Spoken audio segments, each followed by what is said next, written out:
Hello అండి. Welcome to my channel Ramya kitchen and family. ఈరోజు నేను 1 కేజీ పుదీనా రైస్ అయితే చేస్తున్నాను. ఫస్ట్ అయితే బాండీ పెట్టుకుందామండి. తర్వాత ఆయిల్ వేసుకొని బిర్యానీ స్పైసెస్ కూడా వేసుకుందాము. దెన్ ఆనియన్స్ అండ్ పచ్చిమిర్చి, కరివేపాకు వేసుకొని లైట్‌గా బ్రౌన్ కలర్ వచ్చే వరకు మనం ఫ్రై చేసుకుందాము.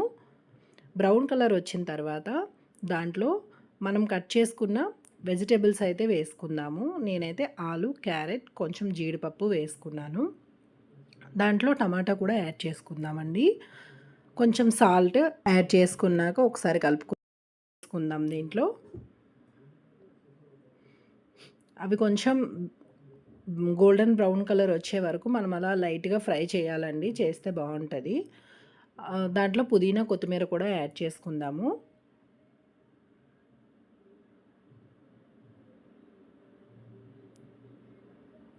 దెన్ ఇది నేను పుదీనా, కొత్తిమీర శుభ్రంగా కడిగి మిక్సీ పట్టి ఆ పేస్ట్ నేను ఇందులో యాడ్ చేశానండి. ఇందులో మనకు కావాలంటే బిర్యానీ స్పైసెస్ అండ్ అల్లం వెల్లుల్లి కూడా యాడ్ చేసి మిక్సీ పట్టుకోవచ్చు.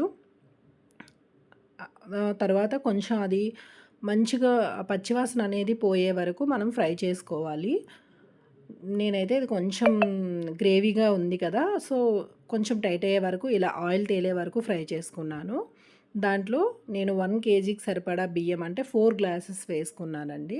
ఫస్ట్ ఒక 30 మినిట్స్ బియ్యం నానపెట్టుకోండి. నానపెట్టుకుంటే ఇంకా రైస్ చాలా బావుంటది. నేను రైస్ వేసుకున్నానండి. రైస్ వేసుకున్న తర్వాత శుభ్రంగా కలిపాను. కలిపిన తర్వాత మనకి సరిపడా కొంచెం దానికి సరిపడా బిర్యానీ పౌడర్ అయితే యాడ్ చేయండి. నేనైతే ఇది హోమ్‌మేడ్ బిర్యానీ పౌడర్ అండి. నేను ఇంట్లోనే చేసుకున్నాను. శుభ్రంగా కలిపిన తర్వాత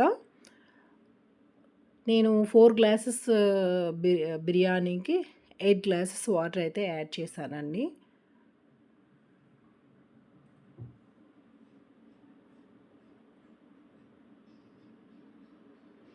మనం మెజర్‌మెంట్స్ బియ్యం తీసుకునే బట్టే ఉంటదండి. మీరు 5 గ్లాసెస్ తీసుకుంటే 10 యాడ్ చేయండి. అలాగే 2 తీసుకుంటే 4 యాడ్ చేసుకోండి. నేను 4 గ్లాసెస్ తీసుకున్నాను. సో, 8 గ్లాసెస్ వాటర్ వరకు వేశాను.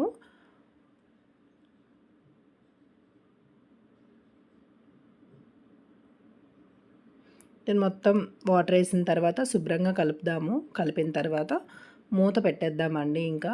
శుభ్రంగా మూత పెట్టేసి హై ఫ్లేమ్‌లో ఒక 10 మినిట్స్ అయితే ఉడకనివ్వండి. తర్వాత అది ఉడికిన తర్వాత ఒక 5 మినిట్స్ లో ఫ్లేమ్‌లో అయితే ఉడకనివ్వండి. సో, ఇక్కడ మనం ఒకసారి మూత తీసి చూద్దాము. చూడండి ఎలా కుక్ అవుతుంది రైస్.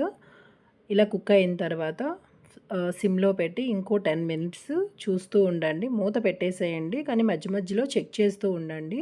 కొంచెం వాటరీగా ఉంటే ఇంకొక 5 మినిట్స్ యాడ్ చేయండి. లేదు అంటే ఆ 5 మినిట్స్ సరిపోతుందండి. ఇప్పుడు ఓపెన్ చేశాక చూసాం కదండీ! రెడీ అయిపోయిందండి. ఇది చికెన్‌తో గానీ, పన్నీర్‌తో గానీ, పెరుగుతో గానీ దేనితో అయినా సరే చాలా బావుంటుందండి. క్విక్‌గా అయిపోతుంది.